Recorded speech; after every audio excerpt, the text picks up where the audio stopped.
I think something is wrong with my yesterday.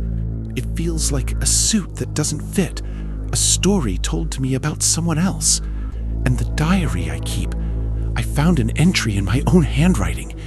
It's dated for tomorrow. The dread began not with a bang, but with a slight graininess to the world, as if reality was a photograph printed just a fraction out of focus. It was a Tuesday. I know because I checked the calendar on my phone, the one on the kitchen wall, and the newspaper left on the subway seat. All three agreed. Yet, walking from the station to my apartment building, a 7-minute journey I've made for 5 years, I had the profound, unshakable certainty that it was Thursday. The muscle memory was for Thursday. The weary slump of my shoulders anticipated the weekend's proximity, not its distance. The feeling was so strong I stopped in the middle of the sidewalk, causing the man behind me to bump into my shoulder with a grunt. I muttered an apology, my eyes fixed on the familiar cracked pavement near Mrs. Alvaro's fence. The cracks seemed to form a pattern I'd never noticed, a jagged, almost intentional line pointing toward my building. Shaking my head, I continued. At my door, the key turned with its usual soft scrape. The air inside was still and carried the faint, clean scent of the lemon detergent I use every Sunday. Everything was in its place. The gray sofa, the books arranged by color on the shelf, the single lonely coffee mug drying on the rack. Normal. Perfectly, terrifyingly normal. I dropped my bag by the door and went to pour a glass of water. That's when I saw it. On the small wooden table by the window, next to the potted snake plant, lay my black moleskin journal. It was closed, but a thin strip of blue cardstock peeked from its pages. A bookmark. I never use bookmarks. I always just open the journal to the next blank page. A cold, thin trickle of unease traced my spine. I walked over, my footsteps too loud in the quiet apartment. I opened the journal to the marked page. The entry was in my tight cursive script. It detailed a dull day at work, a headache, a disappointing sandwich for lunch. At the bottom, clear as day, was the date. It was written for tomorrow. The dread began not with a bang, but with a slight graininess to the world, as if reality was a photograph printed just a fraction out of focus. It was a Tuesday. I know because I checked the calendar on my phone, the one on the kitchen wall, and the newspaper left on the subway seat. All three agreed. Yet, walking from the station to my apartment building, a 7-minute journey I've made for 5 years, I had the profound, unshakable certainty that it was Thursday. The muscle memory was for Thursday. The weary slump of my shoulders anticipated the weekend's proximity, not its distance. The feeling was so strong, I stopped in the middle of the sidewalk, causing the man behind me to bump into my shoulder with a grunt. I muttered an apology, my eyes fixed on the familiar cracked pavement near Mrs. Alvaro's fence. The cracks seemed to form a pattern I'd never noticed, a jagged, almost intentional line pointing toward my building. Shaking my head, I continued. At my door, the key turned with its usual soft scrape.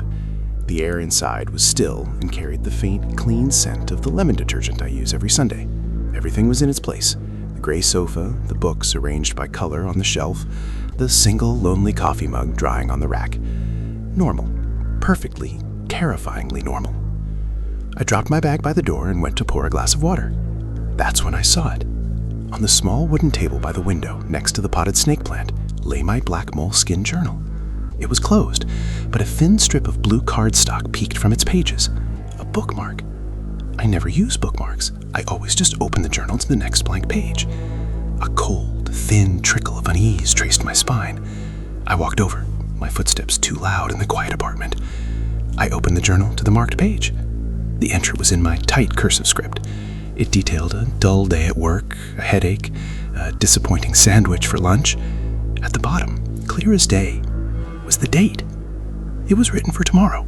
The next morning, I awoke with the gritty feeling of having not slept at all. The digital clock read 6:17 a.m., Wednesday.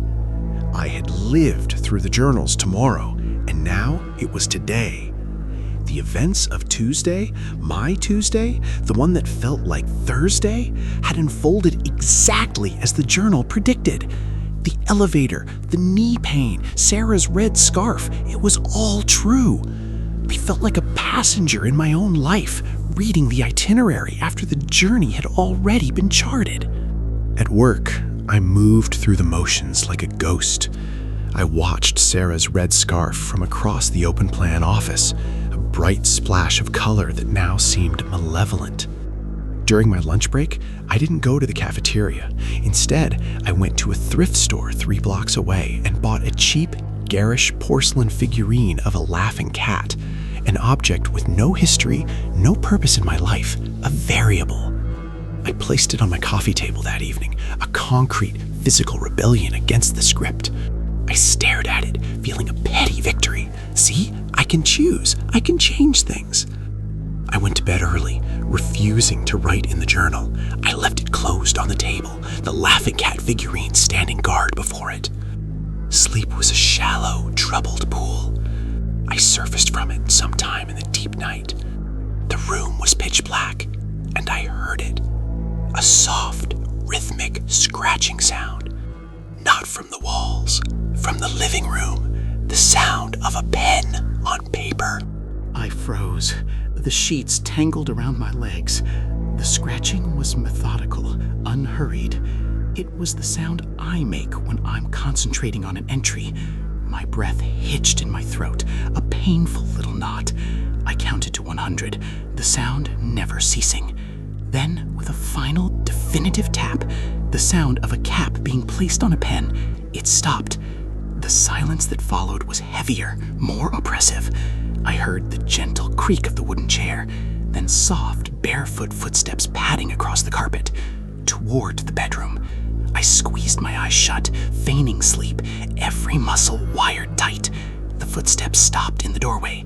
I could feel a presence there, a distortion in the darkness, watching me. Minutes bled together. Then the footsteps receded.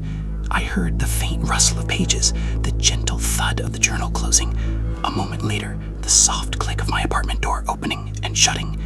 I didn't move until the first gray light of dawn filtered through the blinds. I stumbled into the living room. The journal was on the table, closed. The laughing cat figurine was gone. In its place was a simple, smooth riverstone, cold to the touch. I opened the journal with numb fingers. The next page was filled. The handwriting was mine, but neater, more deliberate. It described this night.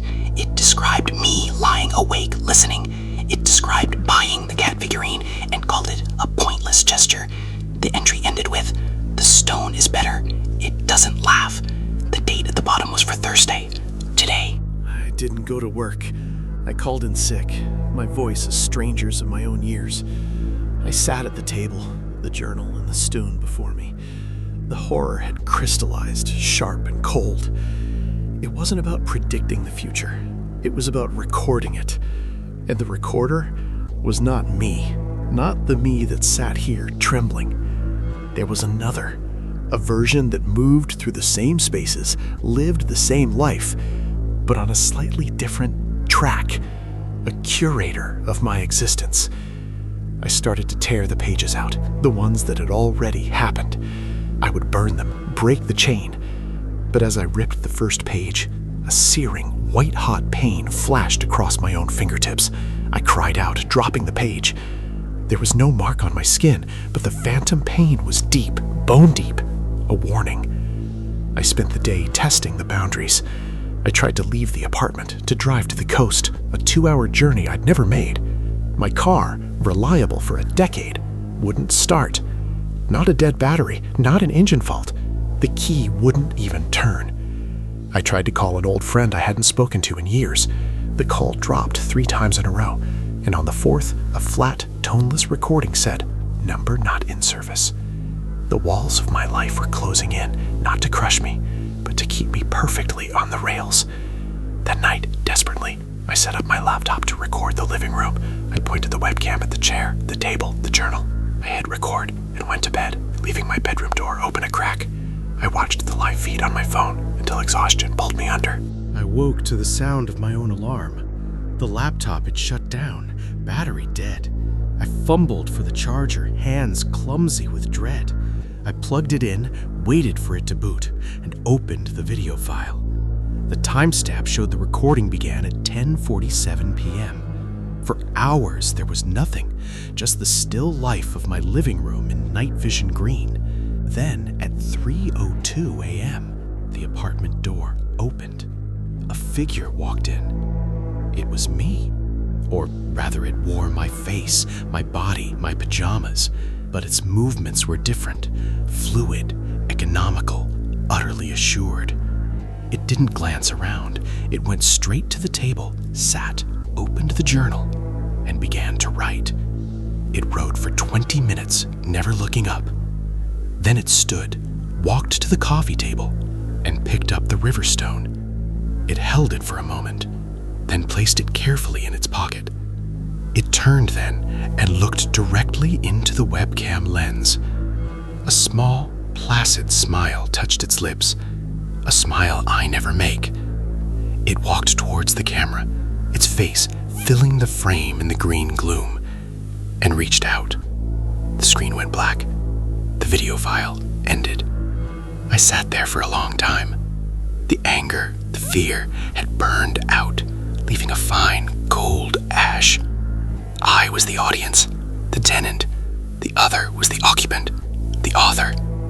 I got up. I showered. I dressed in the clothes laid out on my chair, clothes I didn't remember choosing. I went to the kitchen. The coffee was already made in the pot, steam rising. I poured a cup. It was perfect. I took it to the table. The journal was open to a fresh page. The pen lay beside it. The entry for today was blank.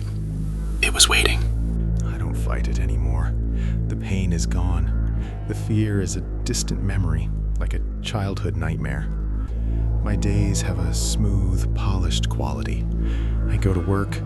I eat the meals that appear, always what I was in the mood for. I watch the documentaries the journal mentions. Sometimes I try a small deviation, wearing a different tie, taking a different route to the water cooler. The other me doesn't seem to mind these tiny rebellions. They are not recorded, simply absorbed, like a sponge soaking up a spilled drop. The journal is now our shared ledger. I write in it during the day, my handwriting messier, filled with my small observations. At night, the other writes, its script neat and final, editing, clarifying, correcting. My entries are questions. Its entries are facts. I found a new entry this morning. It's longer than usual.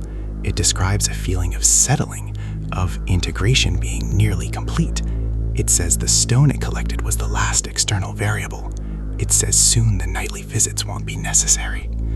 I read this over my perfect coffee. I felt nothing, just a mild curiosity. When the integration is complete, which one of us will be left to turn the page? I think I know the answer. I'm already feeling lighter, less substantial, as if I'm being gently edited out of my own story. The last line of this morning's entry read, "The silence will be a comfort to us both." I believe it. I'm looking forward to the silence.